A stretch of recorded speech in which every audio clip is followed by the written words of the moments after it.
কেতিয়াবা কেতিয়াবা এনে লাগে যেন আমাৰ পৃথিৱীখন ইমান দ্ৰুতগতিত সলনি হৈ গৈছে। আমি ৰাতিপুৱা সাৰ পাই মোবাইল খুলি লওঁ আৰু হঠাতে এনে কিছু বাতৰি বা খবৰ ওলাই আহে যি আমাৰ হৃদয়খন গধুৰ অনুভৱ কৰি তোলে। ক'ৰবাত দেশৰ মাজত উত্তেজনা বাঢ়িছে, ক'ৰবাত যুদ্ধৰ সম্ভাৱনা, ক'ৰবাত মানুহে ভয় আৰু অনিশ্চয়তাৰ কথা কৈ আছে। এই সকলোবোৰ খবৰৰ মাজতে সাধাৰণ মানুহৰ মনত এটা প্ৰশ্ন উত্থাপন হয় যে পৃথিৱীখন নিৰাপদ নে? ভৱিষ্যতবোৰ আমাৰ সুৰক্ষিত নে? আৰু যদি সঁচাকৈয়ে কোনো বৃহৎ সংকটৰ সৃষ্টি হয় তেন্তে আমি কি কৰিম?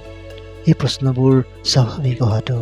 পৃথিৱীত অনিশ্চয়তা বাঢ়িলে মনৰ ভিতৰতো উদ্বিগ্নতা বাঢ়ি যায়।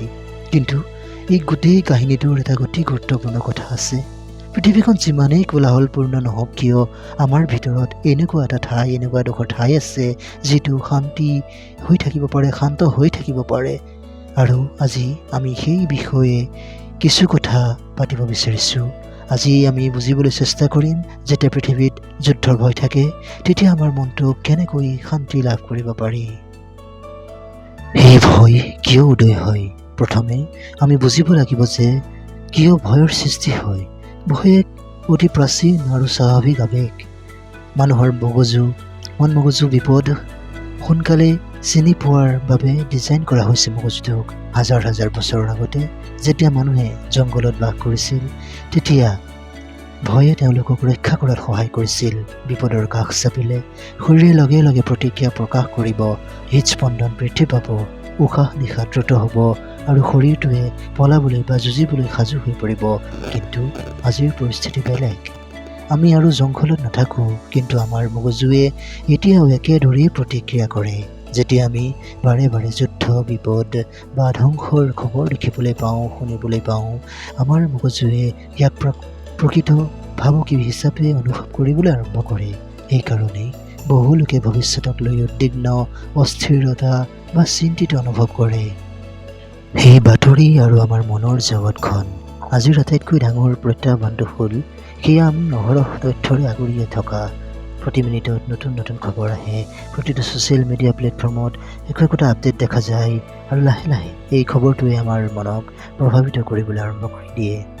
যদি আমি গোটেই দিনটো যুদ্ধ বা সংকটৰ বাতৰি চাই কটাওঁ বা শুনি থাকোঁ, আমাৰ মনটোৱে বিশ্বাস কৰিবলৈ আৰম্ভ কৰে যে পৃথিৱীখন বিপদেৰে ভৰি আছে। কিন্তু সত্যটো হ'ল পৃথিৱীত যিমান বেয়া খবৰ আছে সমানে ভাল কামো হৈ আছে। পাৰ্থক্য মাথো এইটোৱেই যে ভাল খবৰ ইমান সোনকালে বিয়পি নাযায়। গতিকে প্ৰথম পদক্ষেপটো হ'ল আমাৰ মনবোৰ বাতৰিৰ মাজত বন্দী হ'বলৈ দিব নালাগিব। খবৰ চাওক, কিন্তু পৰিমিতভাৱে, সীমিতভাৱে। অনবৰতে আমাৰ মনটো ভয়েৰে ভৰাই থোৱাটোৱেই আমাৰ মানসিক শান্তিক নষ্ট কৰি তোলে। আমাৰ নিয়ন্ত্ৰণত কি আছে? যেতিয়া বিশ্বত বৃহৎ সংকটৰ কথা কোৱা হয় বা দেখা যায়, সকলো আমাৰ নিয়ন্ত্ৰণৰ বাহিৰত যেন অনুভৱ হ'ব পাৰে। আৰু সঁচা কথা ক'বলৈ গ'লে বহু কথা আচলতে আমাৰ নিয়ন্ত্ৰণৰ বাহিৰত। প্ৰতিখন দেশে কি সিদ্ধান্ত ল'ব আমি সিদ্ধান্ত ল'ব নোৱাৰোঁ, আমি নাজানো। পৃথিৱীত কি ৰাজনৈতিক পৰিঘটনা ঘটিব আমি নিৰ্ধাৰণ কৰিব নোৱাৰোঁ। কিন্তু তাৰ অৰ্থ এইটো নহয় যে আমি সম্পূৰ্ণভাৱে অসহায়। আমাৰ জীৱনত বহুতো কথা সম্পূৰ্ণৰূপে আমাৰ নিয়ন্ত্ৰণৰ ভিতৰত আছে। উদাহৰণস্বৰূপে, আমি কেনেকৈ ভাবিম, কেনেকৈ ভাবোঁ, আমি আমাৰ দিনটো কেনেকৈ কটাওঁ, আমি কেনেকৈ আমাৰ শৰীৰ আৰু মনৰ যত্ন লওঁ, আমি আমাৰ পৰিয়ালৰ লগত কেনে ব্যৱহাৰ কৰিম। যেতিয়া আমি কথাবোৰত গুৰুত্ব দিওঁ যিবোৰ আমাৰ নিয়ন্ত্ৰণৰ ভিতৰত থাকে, আমাৰ মনটো ক্ৰমান্বয়ে সুস্থিৰ হ'বলৈ আৰম্ভ কৰে। ভয়ক বুজি পোৱা। ভয়ৰ পৰা পলাই যোৱাৰ কোনো প্ৰয়োজন নাই, ভয়ক বুজাৰ প্ৰয়োজন। যদি আপুনি কেতিয়াবা ভৱিষ্যতৰ প্ৰতি চিন্তা কৰা দেখে, নিজকে দোষাৰোপ কৰাৰ কোনো প্ৰয়োজন নাই। ই এক স্বাভাৱিক মানুহৰ আৱেগ হয়। কিন্তু এটা পাৰ্থক্য মনত ৰখাটো গুৰুত্বপূৰ্ণ। ভয় অনুভৱ কৰা আৰু ভয়ৰ নিয়ন্ত্ৰণত জীয়াই থকা দুটা বেলেগ কথা। যদি আমি ভয়ক আমাৰ জীৱনটোক শাসন কৰিবলৈ দিওঁ, আমি বৰ্তমানৰ আনন্দবোৰ হেৰুৱাই পেলাওঁ। কিন্তু যদি আমি ভয়ক বুজি পাওঁ বা বুজোঁ আৰু তেতিয়া আমাৰ জীৱনটো সুষমভাৱে জীয়াই থাকে, আমি মানসিকভাৱে শক্তিশালী হৈ পৰোঁ। উশাহৰ শক্তি। যেতিয়া মনটো বৰ অস্থিৰ অনুভৱ কৰি থাকে, এটা সহজ পদ্ধতি আছে যি তৎক্ষণাত সহায় কৰিব পাৰে, আৰু সেয়া হ'ল উশাহ নিশাহৰ প্ৰতি মনোযোগ দিয়া। আমি গোটেই দিনটো উশাহ লওঁ, কিন্তু ইয়াৰ প্ৰতি মনোযোগ খুব কমেইহে দিয়া যায়। লাহে লাহে আৰু গভীৰভাৱে উশাহ ল'লে শৰীৰে এটা বাৰ্তা লাভ কৰে যে সকলো নিৰাপদ হৈ আছে। তুমি এতিয়াও আছা সুস্থ হৈ।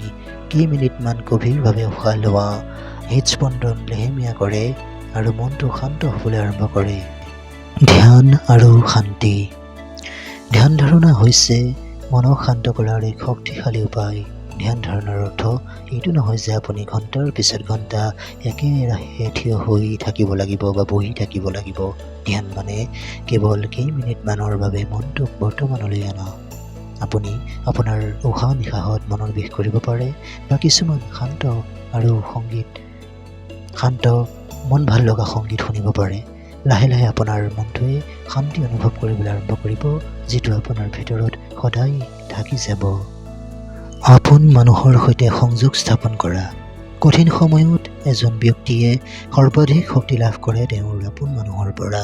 পৰিয়াল, বন্ধু বান্ধৱী, আত্মীয় স্বজন বা যিকোনো ব্যক্তি যাৰ লগত আপুনি মুকলিকৈ কথা পাতিব পাৰে। যেতিয়া আমি আমাৰ চিন্তাবোৰ শ্বেয়াৰ কৰোঁ, আমাৰ ভিতৰৰ বোজাটো লাহে লাহে লঘু হ'বলৈ আৰম্ভ কৰে। মানুহৰ সংযোগে আমাক সেই কথা সোঁৱৰাই দিয়ে যে এই পৃথিৱীখন কেৱল বাতৰিৰে গঠিত নহয়, পৃথিৱীখন সম্পৰ্কবোৰে গঠিত, আৱেগৰ আৰু আশাৰ মাজেৰে এই পৃথিৱী গঠিত। ইতিহাসে আমাক কি শিকায়? ইতিহাসলৈ যদি আমি উভতি চাওঁ, বিশ্বত বহুতো ডাঙৰ সংকট দেখা গৈছে, কিন্তু প্ৰত্যেকবাৰেই মানৱতাই আশা আৰু সাহসেৰে আগবাঢ়ি যাবলৈ শিকিছে। কঠিন সময়বোৰ কেতিয়াও স্থায়ী নহয়, সময় সলনি হয় সদায়, পৰিস্থিতি সলনি হয় আৰু মানৱতাই সদায় নতুন আৰম্ভণি কৰাৰ উপায় বিচাৰি লয়। বৰ্তমানৰ শক্তি। ভৱিষ্যতৰ কথা বেছিকৈ চিন্তা কৰিলে মনত উদ্বেগ সৃষ্টি হয়, কিন্তু জীৱনটো সদায় বৰ্তমান সময়তেই থাকে। এতিয়া আপুনি উশাহ লৈ আছে, আপুনি জীয়াই আছে আৰু আপোনাৰ জীৱন উন্নত কৰাৰ সুযোগ আছে। যেতিয়া আমি বৰ্তমানৰ ওপৰত গুৰুত্ব দিওঁ, আমাৰ মনটো লাহে লাহে শান্ত হ'বলৈ আৰম্ভ কৰে। শেষত এটা সৰু কথা কওঁ, পৃথিৱীখন যিমানেই কোলাহলপূৰ্ণ নহওক কিয়, আপোনাৰ ভিতৰত এনে এডোখৰ ঠাই আছে য'ত সদায় শান্তি বিৰাজমান হৈ থাকে। সেই ঠাইখনেই হৈছে আপোনাৰ মন। যদি আপুনি সেই শান্তি বিচাৰিবলৈ শিকি লয়, বাহিৰৰ পৰিস্থিতিয়ে আপোনাক ইমান প্ৰভাৱিত কৰিব নোৱাৰে। মনত ৰাখক, শান্তি বাহিৰৰ পৰা নাহে, শান্তি আমাৰ ভিতৰত জন্ম হয়। আৰু যেতিয়া কোনো এজন ব্যক্তি শান্তিপূৰ্ণ হয়, তেওঁলোকে নিজৰ চৌপাশৰ পৃথিৱীখনকো অলপ সুন্দৰ তথা শান্ত কৰি তুলিব পাৰে। ধন্যবাদ।